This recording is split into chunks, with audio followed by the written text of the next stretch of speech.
Salam sejahtera untuk semua. Pada kesempatan ini saya mendapat bagian dari organizer pengelola kursus Kitab Suci Keuskupan Malang untuk membahas tema mengenai sengsara dan wafat Kristus menurut Injil Sinoptik. Ketiga Injil berbicara mengenai sengsara dan wafat Kristus, juga Injil yang keempat, Injil Yohanes juga melakukan hal yang sama. Meskipun kisah sengsara dan kematian Yesus dalam keempat Injil memperlihatkan keserupaan, toh ada perbedaan-perbedaan yang cukup menonjol di antara keempatnya. Dalam banyak hal, tiga Injil Sinoptik, Matius, Markus, Lukas, nampak mirip satu sama lain karena memang Injil Matius dan Lukas ditulis berdasarkan inspirasi dari Injil Markus sebagai referensi utama. Jika dilihat lebih dalam lagi, sementara Matius dan Markus hampir bisa dikatakan persis sama atau identik satu terhadap yang lain, Injil Lukas agak sedikit berbeda dari keduanya, dan menariknya malah cukup dekat dengan versi Injil Yohanes. Dalam kursus ini, kita akan melihat kisah sengsara dalam persepsi Injil Sinoptik dan membuat refleksi atasnya. Pantas diingat, pertama, Injil Matius disusun dengan menggunakan outline atau garis besar dari Injil Markus. Tekanan utama Injil Matius, Injil yang ditulis untuk orang-orang Kristen yang mempunyai akar keyahudian yang sangat kental, ataupun orang-orang non-Yahudi yang tertarik pada tradisi religius bangsa Yahudi. Tekanannya adalah Yesus sebagai kebijaksanaan Allah, Yesus sebagai kegenapan hukum Taurat, Yesus sebagai Musa yang baru, dan orang-orang Kristen adalah umat Allah atau Israel yang baru. Kesengsaraan dan kematiannya sudah dinubuatkan sejak lama, dan memang nubuat itu harus digenapi. Ini kekasan Injil Matius. Hal yang kedua yang perlu kita ingat ialah tema tentang sengsara dan kematian Yesus mendominasi Injil Markus. Ditulis untuk orang-orang Kristen yang sedang mengalami penderitaan. Injil ini memberikan jawaban atas pertanyaan siapa Yesus itu dengan rumusan Dia adalah anak manusia yang menderita sengsara, Sang Kristus, Sang Mesias, anak Allah. Pesan kesengsaraan yang membawanya kepada kematian menyiratkan bahwa misi untuk membuat kerajaan Allah hadir di bumi dan kemuritan yang menyertai atau menjadi prasyaratnya bukanlah hal yang mudah. Yesus membantu para murid untuk melihat bahwa sengsara dan kematian adalah bagian utuh dari perjalanan misioner itu. Bagian utuh dari kemuliaan itu. Tidak ada kemuliaan tanpa kesengsaraan ataupun bahkan tanpa kematian. Para murid melakukan banyak kekeliruan dan menunjukkan sikap tidak mengerti terhadap visi dan misi Yesus. Tetapi toh mereka tetap tinggal setia bersama Yesus. Sempat kucar-kacir di akhir atau di seputar kisah sengsara, tetapi mereka berkumpul kembali. Dan kemanusiaan Yesus dalam Injil Markus sangat terasakan. Yesus dilukiskan sebagai anak manusia yang juga mengalami ketakutan dan kematian. Mati dengan teriakan kesakitan. Sungguh ungkapan yang sangat manusiawi. Ketiga, hal yang kita ingat sebelum mendalami kisah sengsara dan wafat Yesus di dalam Injil Sinoptik, kita melihat kekasan Injil Lukas. Injil Lukas ditulis secara khusus untuk orang-orang di luar bangsa Yahudi, untuk the Gentiles, untuk orang-orang non-Yahudi, dengan pesan utama bahwa semuanya diterima, semuanya mempunyai akses menjadi milik dari keselamatan yang dibawa Yesus. Everyone belongs. All are welcome. Disusun dengan struktur perjalanan besar menuju Yerusalem secara geografis, Injil Lukas demikian khasnya menampilkan Yesus sebagai gambaran konkret tentang belas kasih Allah yang mewujud. Kalau kita mau mengerti mengenai belas kasih Allah yang mewujud, kita berdekatan, berakrab-akrab dengan Injil Lukas, dan kita bisa merasakan belas kasih Allah yang memanusia itu sebagaimana dilukiskan oleh Lukas. Kisah-kisah mengenai keramah tamahan dan makan bersama bisa dijumpai selama perjalanan menuju Yerusalem itu. Peran para wanita juga cukup kuat dirasakan di sana, ditampilkan oleh Lukas, dan pelayanan penyembuhan olehnya dikisahkan dengan begitu hidupnya.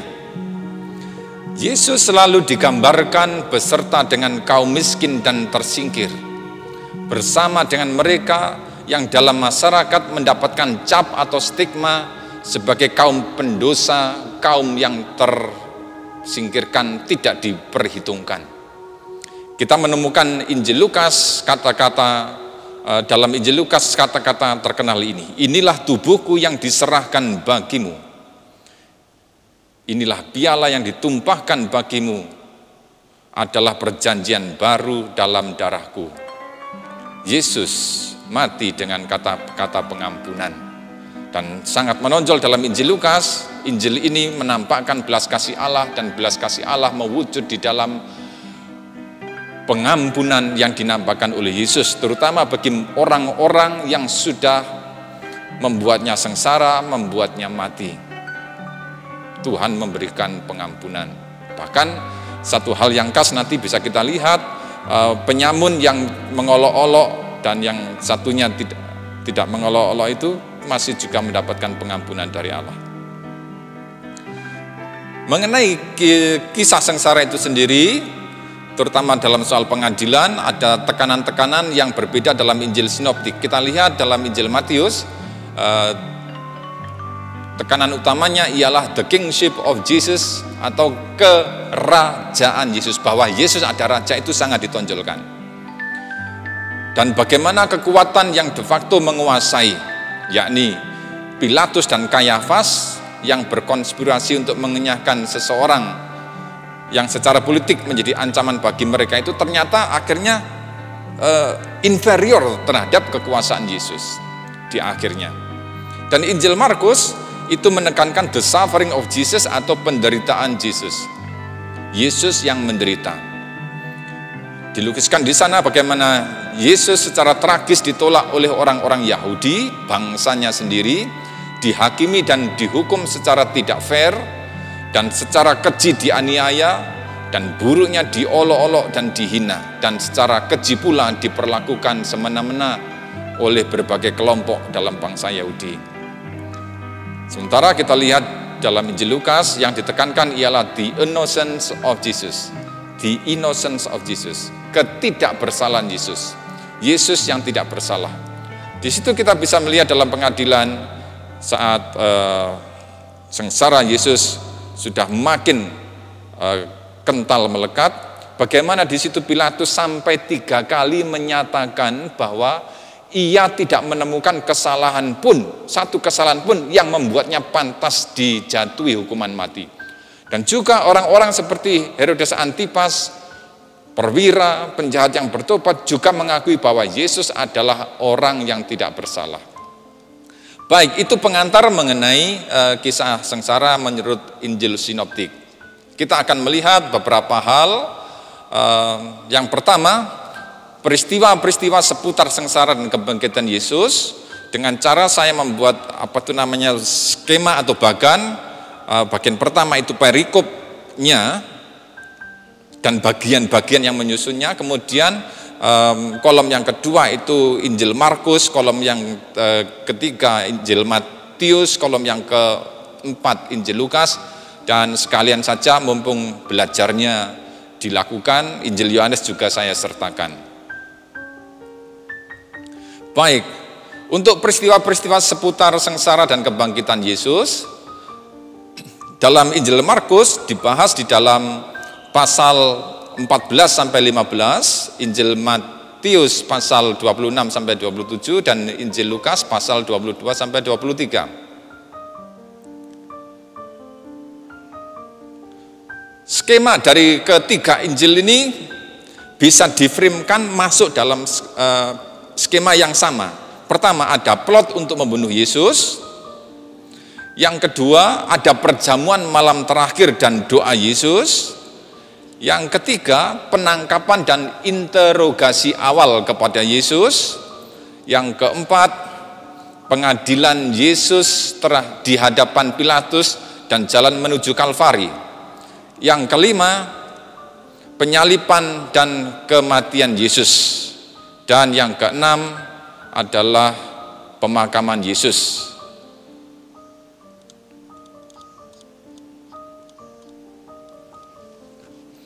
Baik, poin-poin yang ada di dalam pasal yang berkaitan untuk plot untuk membunuh Yesus itu meliputi kisah-kisah mengenai imam-imam kepala dan penatua-penatua atau ahli Taurat, ahli-ahli kitab yang berencana membunuh Yesus. Poin yang kedua dalam bagian ini ialah Yesus diurapi di Betania oleh seorang wanita tak dikenal. Dan poin yang ketiga ialah Yudas merencanakan pengkhianatan terhadap Yesus kepada imam-imam kepala.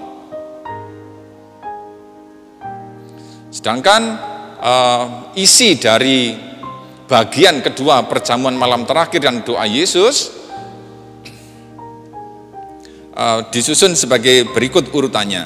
Yang pertama ya, Yesus mengutus para murid untuk menyiapkan perjamuan Paskah. Dalam ketiga Injil semuanya ada. Hanya Injil Yohanes yang tidak terdapat hal itu. Kemudian acara pembasuhan kaki selama makan malam itu hanya ada di dalam Injil Yohanes. Tema berikutnya ialah pada saat makan, Yesus mengutarakan akan adanya pengkhianatan. Dalam ketiga Injil ada semuanya. Lalu Yesus memberkati roti dan anggur, mengatakan bahwa itu adalah tubuh dan darahnya. Ketiga Injil sepakat. Para murid berdebat tentang siapa yang terbesar. Itu dibicarakan untuk Injil Markus dan Injil Matius di luar teks kisah sengsara, tetapi Injil Lukas masuk di dalam bagian kisah sengsara. Ini khas Lukas.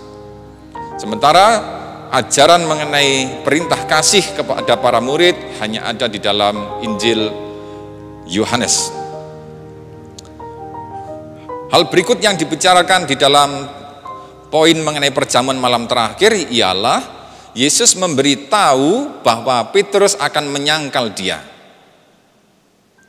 Meskipun urutannya tidak sama dengan Injil Lukas, tetapi hal itu ada di dalam Injil Markus dan Matius. Berikutnya, tema mengenai menyiapkan saat akhir dengan ini melibatkan soal pedang, ide kekerasan, tetapi yang ada di sini adalah hanya ada di dalam Injil Lukas. Dan percakapan perpisahan serta doa agung Yesus tidak terdapat dalam ketiga Injil sinoptik, tetapi hanya ada di dalam Injil Yohanes.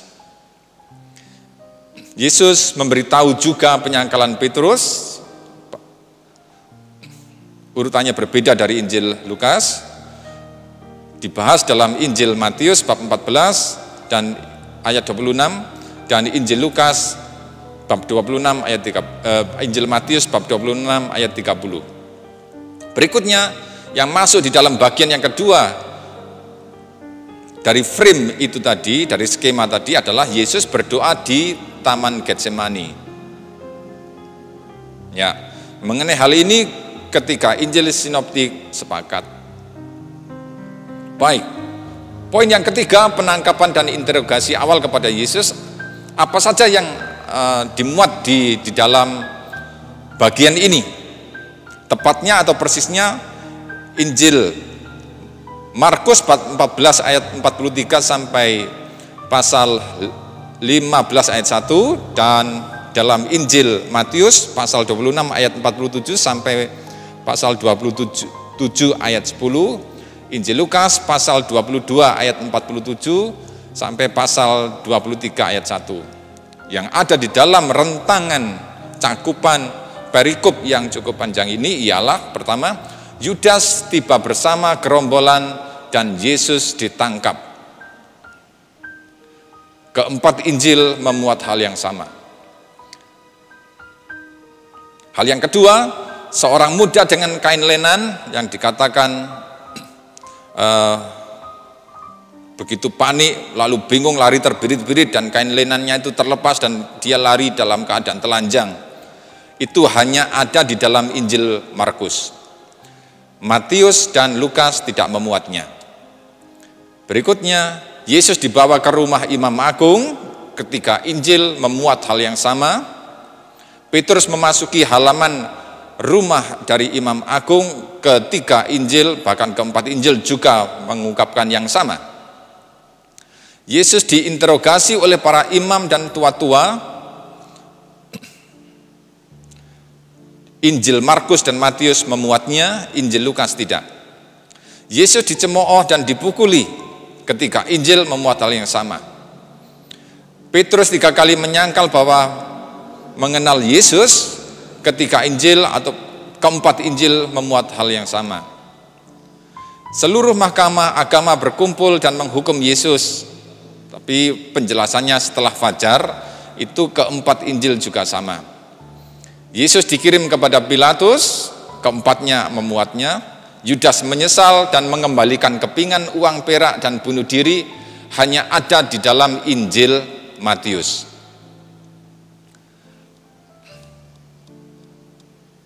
Hal yang keempat yang ada di dalam kisah sengsara Yesus adalah pengadilan Yesus di hadapan Pilatus dan jalan menuju Kalvari. Dalam Injil Markus pasal 15 ayat 22 sampai 21, Injil Matius pasal 27 ayat 11 sampai 32, Injil Lukas pasal 23 ayat 2 sampai 32. Apa saja yang ada di dalam bagian ini, dalam pengadilan Yesus di hadapan Pilatus dan jalan menuju Kalvari, yakni tuduhan-tuduhan dilancarkan untuk melawan Yesus. Pilatus mempertanyakan siapa Yesus sesungguhnya. Yesus dibawa kepada Herodes Antipas. Nah, ini baru keluar di sini untuk bagian dari Injil Lukas. Pilatus menyatakan bahwa Yesus tidak bersalah, juga hanya ada dalam Injil Lukas, tidak ada dalam dua Injil sinoptik lainnya.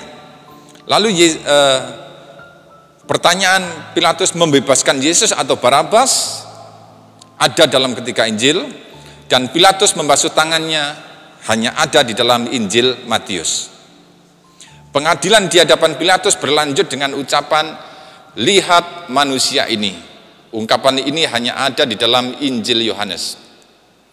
Dan Barabas dibebaskan, Yesus didera, Pilatus menyerahkan Yesus untuk disalibkan, Yesus diolok-olok oleh para serdadu, Yesus diarak untuk disalibkan, Simon orang Kirene dipaksa untuk memanggul salib. Dan keenam hal ini ada semuanya dalam ketiga Injil sinoptik. Sedangkan yang unsur khas berikut ini tidak ada di dalam Injil Markus dan Injil Matius, yakni saat Yesus diberitakan berbicara kepada wanita-wanita Yerusalem, hanya ada di dalam Injil Lukas. Hal yang kelima, penyaliban dan kematian Yesus. Injil Markus memuatnya dalam pasal 15 ayat 22 sampai 41, Matius pasal 27 ayat 33 sampai 56, Lukas pasal 23 ayat 33 sampai 49. Dan apa saja yang ada di dalam bagian ini? Yakni mereka tiba di Golgota atau tempat yang disebutkan tempat tengkorak ketika Injil memuat hal yang sama. Kemudian Yesus ditawari minum anggur masam, tetapi ia menolak untuk minum. ada di dalam Injil Markus dan Matius. Yesus disalibkan ada dalam keempat Injil. Yesus mengampuni mereka yang menyalibkan. Nah, ini ada di dalam Injil Lukas bab 23 ayat 34a. Sekali lagi, mengapa hanya ada di dalam Injil Lukas? Hal ini untuk menunjukkan bahwa memang ini kekasan hati Allah yang penuh belas kasih, bahkan kepada orang-orang yang menyalibkan Yesus pun Yesus menyalurkan belas kasih Allah dengan memberikan pengampunan. Berikutnya apa saja yang ada di situ? Yakni serdadu-serdadu membagi-bagikan pakaian Yesus. Penulisan titel Sang Raja Orang Yahudi, dua penjahat disalibkan bersama dengan Yesus. Saat disalib, Yesus dicemooh bahkan juga oleh para penjahat.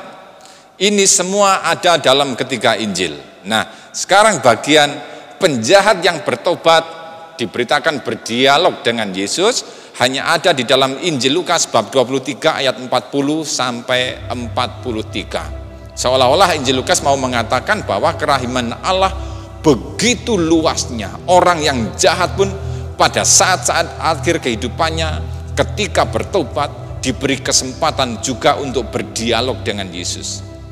Beda dengan kita ya, kalau ada yang salah-salah atau apa begitu, kita mendiamkan orang dan sulit sekali untuk memberikan pengampunan. Berikutnya hal yang ada di dalam tema mengenai penyaliban dan kematian Yesus ialah berita mengenai kegelapan menyelimuti seluruh area. Kemudian Yesus berseru, "Allahku, Allahku, mengapa engkau meninggalkan aku?" Juga diberikan kepada Yesus seruan akhir Yesus dan ajal tiba, tirai bait Allah terbelah dua. Mengenai hal ini, ketiga Injil memuat hal yang sama. Tetapi pada soal Yesus berseru, "Allahku, Allahku, mengapa?" dan seterusnya itu tidak ada di dalam Injil Lukas, hanya ada dalam Injil Matius dan Injil Markus. Berita mengenai adanya gempa bumi dan terbukanya kuburan-kuburan hanya bisa kita temukan di dalam Injil Matius. Ini berarti memang ini kekasan dari Injil Matius. Kesaksian seorang perwira ada di dalam ketiga Injil, tidak ada dalam Injil Yohanes. Lalu orang-orang yang melihat pada memukuli dada mereka dan pulang, itu hanya ada di dalam Injil Lukas. Sekali lagi menarik sekali, Injil Lukas menawarkan tema-tema mengenai pertobatan, tema-tema mengenai penyesalan, tema-tema mengenai pengampunan. Sungguh sekali lagi belas kasih Allah secara hidup ditampilkan di dalam Injil Lukas. Masuk dalam bagian yang sama ini, berita mengenai wanita-wanita yang menjadi saksi penyaliban juga ada di dalam ketiga Injil Sinoptik, bahkan juga ada di dalam Injil Yohanes. Tetapi tema mengenai lambung Yesus yang ditusuk tetapi tulang-tulangnya tidak dipatahkan tidak ada dalam ketiga Injil Sinoptik, hanya ada di dalam Injil Yohanes. Hal terakhir ialah pemakaman Yesus, dikisahkan di dalam Injil Markus pasal 15 ayat 42 sampai 47, Injil Markus pasal 27 ayat 57 sampai 61, dan Injil Lukas pasal 23 ayat 50 sampai 56, Injil Yohanes pasal 19 ayat 36 sampai 42.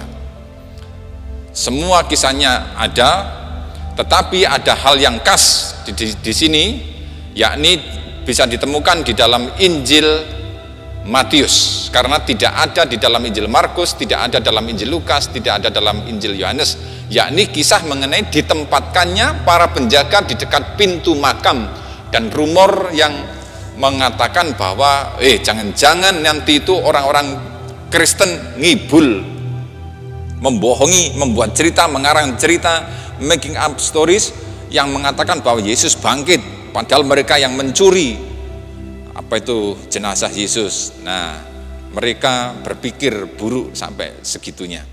Baik, coba kita lihat analisanya. Sedikit repetitif kesannya, tetapi terpaksa kita harus melihatnya sebagai satu analisa. Ya.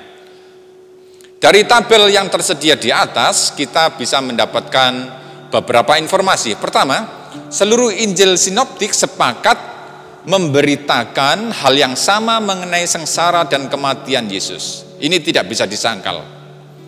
Kesamaan jauh lebih banyak terjadi daripada perbedaannya.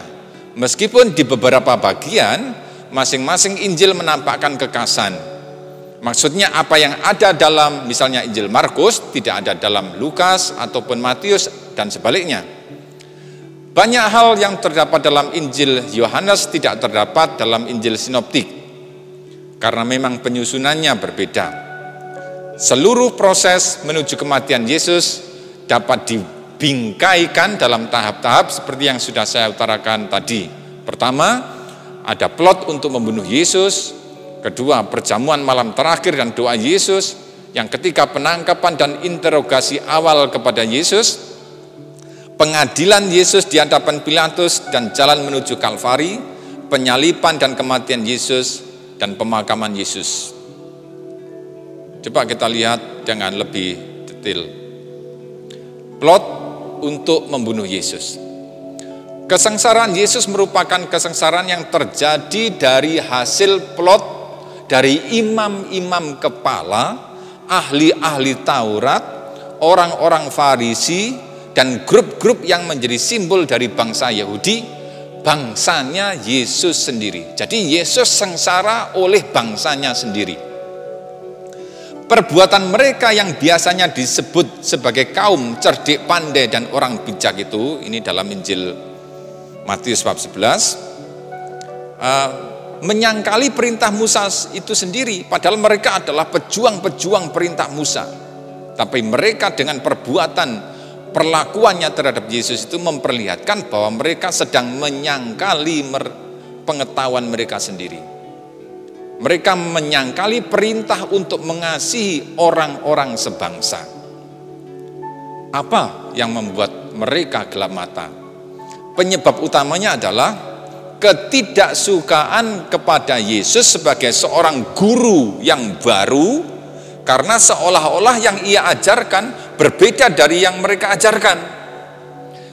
Kedua, mereka iri hati karena Yesus sebagai guru pengajar yang baru itu mengajar dengan kata-kata dan hikmat dan otoritas yang tidak terbantahkan, karena bukan hanya kata-kata yang diberikan tetapi juga perbuatan real, perlakuan kepada orang yang sakit kusta, penerimanya kepada orang yang berdosa, membangkitkan orang mati, menyembuhkan orang sakit, menceliakkan mata orang yang buta, dan membuat berdiri kokoh orang yang lumpuh.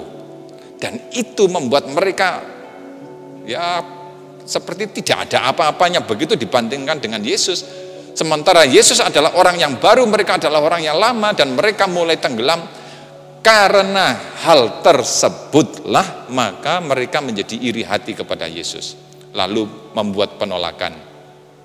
Jadi hal yang ketiga adalah penolakan dan rasa antipati kepada Yesus membuat mereka tidak mau terbuka dan mendengarkan Yesus. Tidak semuanya. Orang-orang seperti Nikodemus itu dari kalangan pengajar orang Yahudi itu terbuka kepada Yesus dan belajar daripadanya. Tetapi tidak semuanya menjadi seperti Nikodemus. Dan karena itu tidak semuanya mau berguru dan mendengarkan dan menjadi murid-murid Yesus. Penolakan kepada Yesus ternyata bukan hanya ditampakkan oleh para seterunya, tetapi juga oleh muridnya sendiri yang mengkhianatinya. Ketika Injil Sinoptik sepakat dalam informasi mengenai hal itu, meskipun seolah-olah semua unsur menolaknya, masih ada juga orang yang menerima Yesus wholeheartedly, sepenuh hati.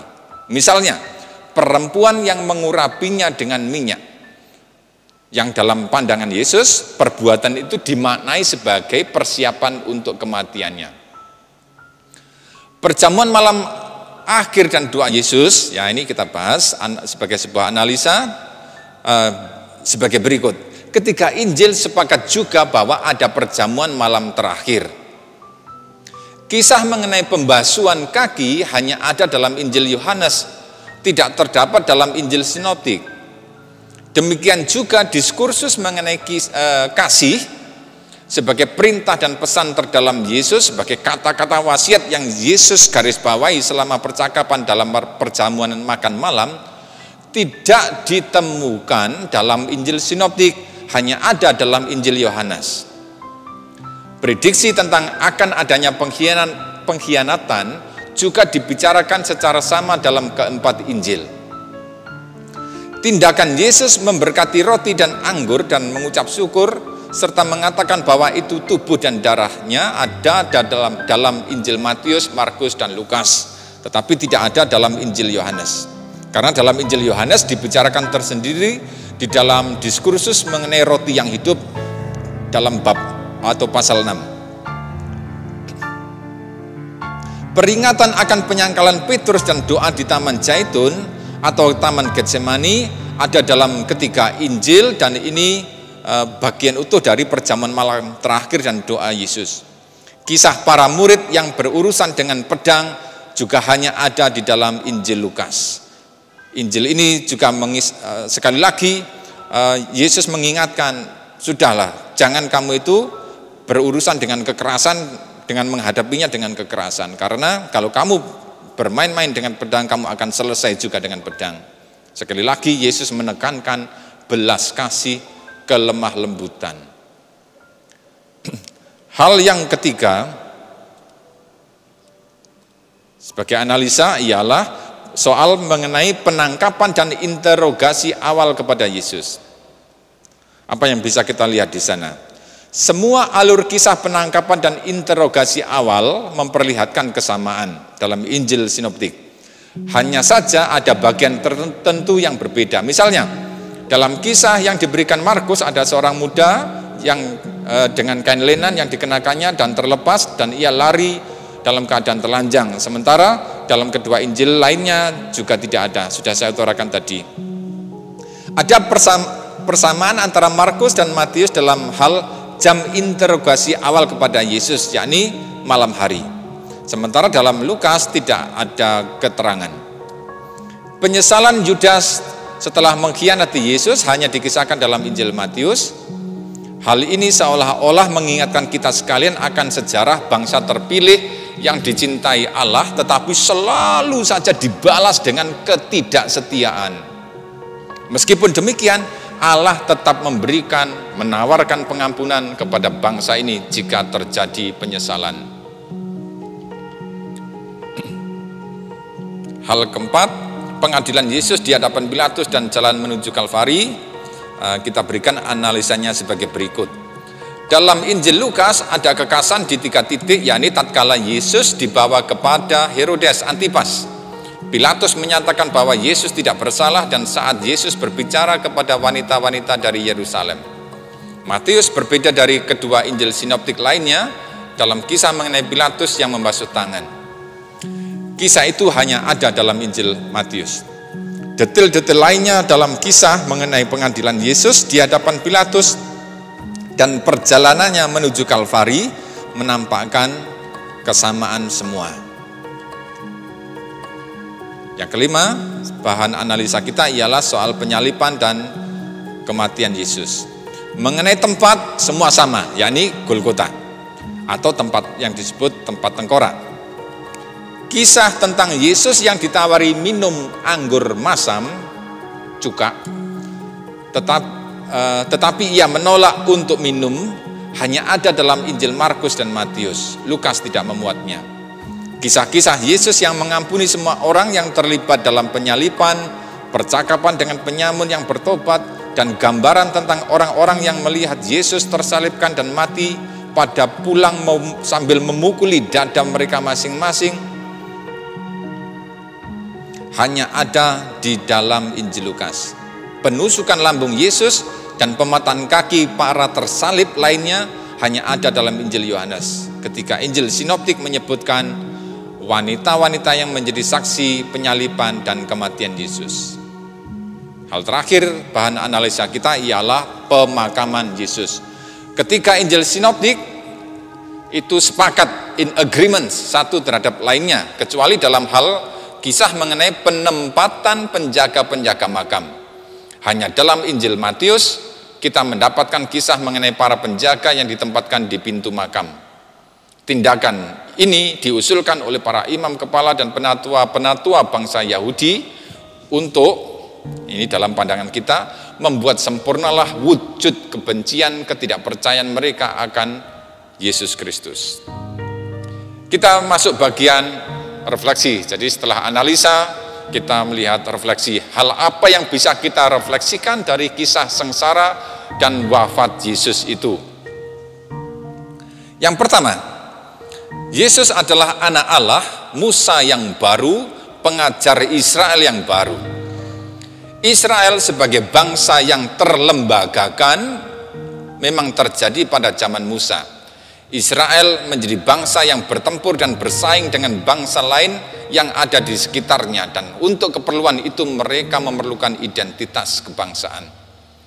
Seluruh penderitaan, sukacita yang terjadi di padang gurun hanya bisa dimengerti dalam konteks alasan Musa yang meminta atas permintaan Allah untuk membawa orang Israel ke padang gurun. Alasannya ialah supaya mereka beribadah kepada Allah di padang gurun. Akan tetapi kita mengetahui dari kitab suci bahwa seluruh perjalanan di padang gurun adalah juga menjadi kisah kesetiaan Allah dan kisah ketidaksetiaan Israel. Mereka itu jatuh bangun untuk bisa setia kepada Allah. Mereka tidak tahan pada penderitaan, ingin kembali ke tanah Mesir. Batin mereka tidak menangkap didikan Allah. Allah muak akan mereka dan memberikan lecutan-lecutan pada mereka dengan kesengsaraan. Dalam hal ini kesengsaraan mereka sifatnya memang retributif, pembalasan. Artinya kesengsaraan yang terjadi sebagai hukuman atas kekeliruan tindakan mereka yang mereka perbuat, terutama dalam hal kesetiaan kepada perjanjian dengan Allah. Masih ada dua jenis sifat penderitaan lainnya, yakni penderitaan yang bersifat edukatif dan exemplary, yakni penderitaan yang terjadi dengan maksud untuk menjadi contoh dan menjadi pengajaran. Misalnya penderitaan yang demikian bisa kita temukan penderitaan bangsa Israel yang dibuang ke tanah Babilonia. Memang ada unsur retributif, tetapi di situ juga ada unsur mendidik. Penderitaan yang sifatnya mendidik. Contoh yang lain ialah penderitaan Abraham, itu exemplary, bersifat memberikan contoh. Juga penderitaan Ayub.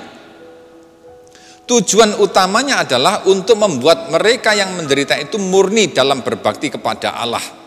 Jadi seperti emas yang diuji dengan api dan akan diketahui kemurniannya. Hal yang ketiga yang berkaitan dengan penderitaan, sifat yang ketiga ialah sifat yang disebutkan sebagai vicarious atau redemptive. Penderitaan yang vicarious itu penderitaan yang terjadi, dilakukan oleh orang yang mengalami itu sebagai cara mewakili penderitaan orang lain. Misalnya, saya semestinya menderita, dihukum karena perbuatan saya, tapi ada orang lain yang menggantikan itu. Nah, itu namanya vicarious. Ada juga penderitaan yang sifatnya redemptive atau menebus. Penderitaan yang dialami Yesus sifatnya penderitaan yang redemptif, karena penderitaan Yesus itu mewakili penderitaan yang semestinya ditanggung oleh banyak orang. Jadi kayak ditebus begitu, diambil alih. Yesus mewakili penderitaan mereka. Penderitaan kalau begitu menjadi tebusan. Saat kita merenungkan penderitaan Kristus yang demikian, sudah semestinya lah kita mengerti bahwa hidup kita ini sudah dibela-bela oleh Yesus, supaya kita menjadi bangsa yang mendengarkan suara Allah dan berbakti kepadanya dengan setia, seperti Yesus yang berbakti kepada Bapa dengan kesetiaan. Di awal tadi saya kaitkan dengan tujuan mengapa orang Yahudi keluar dari Mesir, yakni supaya berbakti kepada Allah di padang gurun, penderitaan Yesus ini sesungguhnya juga untuk membuat orang-orang Israel yang baru itu menjadi contoh bahwa mereka adalah bangsa baru, bangsa yang memiliki hati dan semangat baru yang didapatkan dari hati dan semangat Yesus di dalam kesetiaannya melakukan kehendak Allah. Nah, itulah bangsa Israel yang baru. Hal kedua yang bisa kita refleksikan ialah apakah makna penderitaan Yesus kalau begitu? Penderitaan Yesus adalah contoh konkret bagi kita bahwa penderitaan yang dialami oleh orang-orang beriman, oleh orang-orang yang tidak bersalah bukanlah hukuman, melainkan kesempatan untuk mengambil bagian dalam kesetiaan Kristus dalam melakukan kehendak Allah sampai tuntas. Penderitaan bukanlah sesuatu yang harus meluluh lantakkan pengharapan apalagi kasih kita akan Allah. Maksudnya, jangan karena adanya penderitaan lantas kita memusuhi, mengutuki, grudging, mengomel kepada Allah, komplain kepada Allah. Jangan. Alasannya ialah penderitaan itu tidak sebanding dengan kemuliaan yang disediakan sebagai buah dari kesetiaan total. Jadi seberat apapun penderitaan itu, entah karena penyakit, entah karena diperlakukan tidak adil oleh orang lain, entah karena apapun, penderitaan itu diterima, dijalani dalam kesadaran bahwa dalam penderitaan yang sedang berlangsung itu pun kasih Allah tidak sedang hilang, melainkan tetap bersama kita. Bahkan maut pun juga dijalani oleh Yesus, orang yang benar itu, orang yang innocent itu.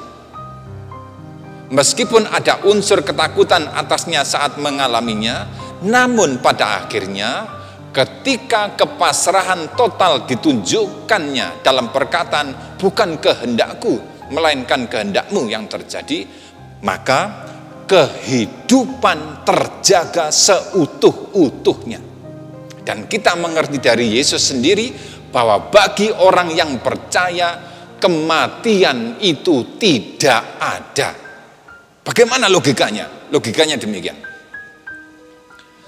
Saat kita beriman, percaya, setia kepada Yesus, setia kepada firman-Nya, Yesus ada dalam diri kita, kita ada dalam Dia. Karena Allah adalah hidup, Yesus adalah Allah, dan hidup itu ada dalam Kristus, maka setiap orang yang tinggal dalam Kristus tinggal dalam Allah, dan karena itu Ia ada di dalam hidup. Dalam hidup tidak ada kematian. Maka dari itu Yesus bersabda, barang siapa percaya kepadaku, ia tetap hidup sekalipun sudah mati. Jelas, jadi tidak ada kematian. Bagi orang yang percaya kepada Yesus, tidak ada kematian. Meskipun mati secara badani, tetapi dalam pandangan Allah tidak ada kematian. Penderitaan dan kematian Yesus menjadi peneguh bagi kita mengenai beberapa hal. Pertama, meskipun kita itu orang-orang yang dikasihi oleh Allah, tidaklah berarti bahwa kesusahan, kesulitan, dan penderitaan tidak akan pernah mampir dan menyentuh hidup kita atau bahkan kematian. Tetapi semua jenis penderitaan dan kematian dalam pandangan manusia itu tidak akan pernah dapat menyentuh jiwa kita, karena hati kita tertambat dan ada dalam hati Allah. Justru karena sabda dan kehendak serta perintahnya menjadi inspirasi dan sumber tindakan kita. Saat kita berbuat seperti itu, kita ada di dalam Allah dan maut tidak ada dalam diri kita. Hal kedua, Penderitaan itu bersifat mendidik dan memurnikan. Jadi mestinya kalau kita mengalami penderitaan, jangan bingung, jangan panik, jangan gelisah, jangan takut, tetapi kita seperti Bunda Maria juga merenungkan semuanya itu di dalam hati, lalu dalam keheningan kita menemukan kebijaksanaan ilahi, menangkap makna terdalam dari penderitaan yang kita alami. Dan ternyata kebijaksanaan Allah nyata, itu cara Allah menyelamatkan kita. Dan hal tersebut justru membuat kita makin mendekatkan diri dan berserah total kepada kebijaksanaan Allah. Sungguh Allah menyayangi kita dengan amat sangat. Hidup kita diperjuangkan dengan luar biasa, dan giliran kita, ayo kita juga memperlihatkan respek kepada kehidupan kita, tidak main-main dengan kehidupan kita. Hal ketiga yang bisa kita renungkan sebagai bahan refleksi dari kisah sengsara Yesus ialah penderitaan Yesus dan kematiannya adalah contoh baik bagi kita. Yesus adalah orang yang benar. Seluruh dirinya adalah kebenaran. Ia sungguh kebijaksanaan Allah. Akan tetapi menjadi orang benar ternyata mengundang ketidaknyamanan bagi orang-orang yang sudah lama bersikukuh, bercokol dalam ketidakbenaran. Para ahli Taurat, kurang apa mereka dalam soal kepandian dan pengetahuan mengenai hukum Taurat Musa, mengenai firman Allah? Kurang apa mereka? Mereka disebut orang the learned, atau orang yang terdidik, orang yang pandai, orang yang bijak dalam soal itu. Tetapi pengetahuan saja rupanya tidak cukup untuk menjadi orang yang disebut sebagai orang yang beribadah kepada Allah dengan roh dan kebenaran.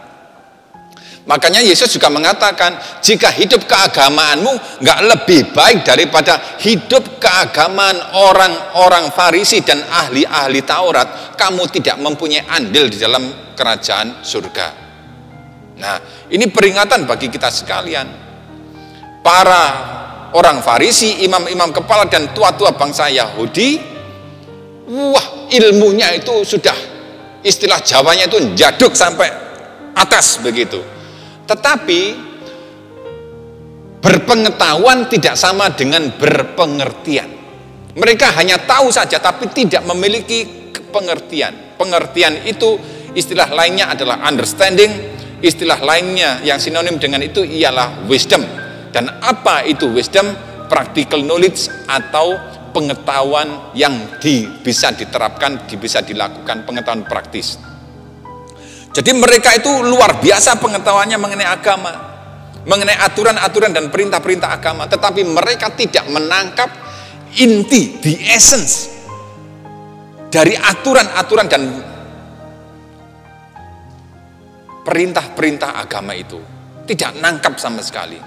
Tetapi mereka sebagai pemuka-pemuka agama dan pengajar-pengajar bangsa Yahudi itu sungguh belum memiliki keutamaan berbakti kepada Allah secara benar.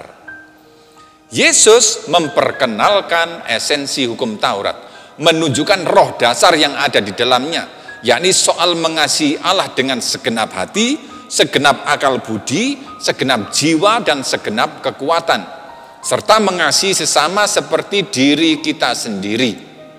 Nah, ini menjadi semacam sentilan untuk para Farisi dan ahli Taurat itu. Karena apa? Mereka hanya mengajar dan mengajar, meletakkan pengetahuan dan hal-hal tanda petik benar dalam pandangan mereka, tetapi mereka tidak pernah bahkan menyentuhkan jari mereka kepada hal-hal yang mereka ajarkan itu. Jadi gambarannya atau kasarannya NATO itu loh, no action, talk only. Jadi ngomong tok, nggak ada perbuatannya. Atau dalam kalangan orang Jawa, gajah dibelangkoni, khotbah gak tahu ngelakoni. Nah itu gambaran dari orang-orang Farisi dan ahli-ahli Taurat, pengajar-pengajar bangsa Yahudi. Itu berarti apa yang diinginkan oleh Yesus? Kamu mendengarkan firman, menyimak firman itu, mengerti firman itu, dan melakukan firman itu. Itu yang diinginkan. Dan sikap yang terdiri dari 4 unsur tadi itu disebut sikap kemuritan. Nah, kita lihat lagi orang-orang yang berkaitan dengan berpengetahuan saja tetapi tidak memiliki pengertian, ya.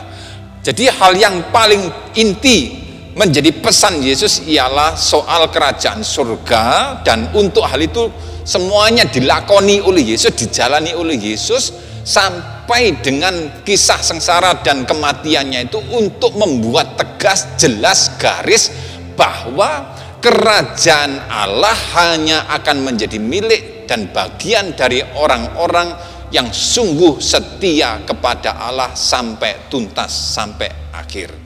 Itu berarti apa? Kalau kita mau atau ingin masuk dalam kerajaan surga, masuk dalam surga, ayo kita itu jangan menciptakan surga-surga dalam konsep kita sendiri. Ahli-ahli Taurat dan orang-orang Farisi itu kayaknya enggak ambil bagian dalam pengertian mengenai kerajaan Allah itu. Yesus menunjukkannya kepada kita juga dibantu dengan perumpamaan-perumpamaan yang sekian banyak itu, seolah-olah sebetulnya dimanapun, di bidang apapun dalam kehidupan kita itu menekuni, sesungguhnya kita bisa mendapatkan makna terdalam dari kerajaan Allah itu. Kita masih bertanya-tanya apa ya dalam perumpamaan-perumpamaan itu maknanya mengenai kerajaan Allah. Tetapi syukur kepada Allah kita dibantu oleh Santo Paulus yang mengatakan kerajaan Allah itu soal kebenaran, soal damai dalam hati, sukacita di dalam roh. Jadi hidup benar, melakukan yang benar, berpikir yang benar menurut benarnya Tuhan, itu akan membuat kita mempunyai keutamaan, yakni mempunyai righteousness. Itu kayak mesin yang membuat kita bisa berpikir benar, memilih yang benar, memutuskan yang benar, bertindak yang benar, selalu benar. Kita akan disebut sebagai orang yang benar. Itu righteousness. Yang kedua, kalau kita memiliki hal itu, sesungguhnya kita memiliki practical knowledge. Orang ini kok benar saja, itu karena ada practical knowledge. Dan kalau kita memiliki practical knowledge, ada damai di dalam hati. Kalau practical knowledge atau wisdom, kebijaksanaan itu kita bagikan kepada orang lain dan orang lain mengalami kedamaian yang sama, hati kita yang melihatnya juga bersuka cita. Maka unsur yang ketiga dari kerajaan surga tadi ialah joy in the spirit atau sukacita di dalam roh. Nah, coba kita kembali kepada pengertian kita mengenai ibadah yang sejati, mengenai surga tadi itu. Jadi para ahli Taurat dan orang-orang Farisi memang kayak away, terpisah dari kerajaan Allah itu karena mereka hidup dalam pengertian-pengertian mereka. Sementara kita diinginkan untuk menjadi murid-murid Yesus yang sejati. Dan ketika kita hidup sebagai murid-muridnya, yang berarti hidup menurut pengertian Yesus mengenai ibadah yang sejati, hidup yang sejati, damai yang sejati, kebahagiaan yang sejati, kita sungguh menjadi bagian dari kerajaan Allah itu. Dan kita akan bisa mengerti nilainya kesengsaraan dan nilainya penderitaan, nilainya kematian itu dibandingkan dengan kemuliaan yang diterima oleh murid-murid Yesus. Artinya apa? Awake dhewe soro, dhewe sengsara, itu kan nggak ada artinya sama sekali dibandingkan dengan kemuliaan yang diberikan oleh Yesus kalau kita itu setia. Baik. Hal yang keempat yang bisa kita renungkan ialah sikap iri hati dan dengki, sombong dan tegar tengkuk. Ini semua adalah penghalang utama dari pekerjanya kebijaksanaan Allah dalam diri kita. Sikap-sikap yang jauh dari sikap-sikap keutamaan kemuritan. Kelemah lembutan dan kerendahan hati, sebuah gambaran mengenai identitas dasar Yesus, adalah syarat utama untuk setiap orang yang mau mencari kebahagiaan sejati, keselamatan yang sejati, surga yang sejati, kelegaan batin, ketenteraman jiwa. Yesus bersabda, datanglah kepadaku, belajarlah daripadaku, sebab aku lemah lembut dan rendah hati, dan batinmu, jiwamu akan mengalami kelegaan. Baik, kita sudah melihat hal-hal yang berkaitan dengan kisah sengsara menurut Injil Sinoptik, termasuk analisanya, termasuk teksnya, dan termasuk refleksi yang bisa kita usulkan untuk bagian ini. Semoga bisa membantu kita sekalian dan kita bisa bertumbuh di dalam pengertian, dalam pengetahuan, dalam kebijaksanaan. Dan saya cukupkan sekian. Selamat untuk merefleksikan. Tuhan memberkati.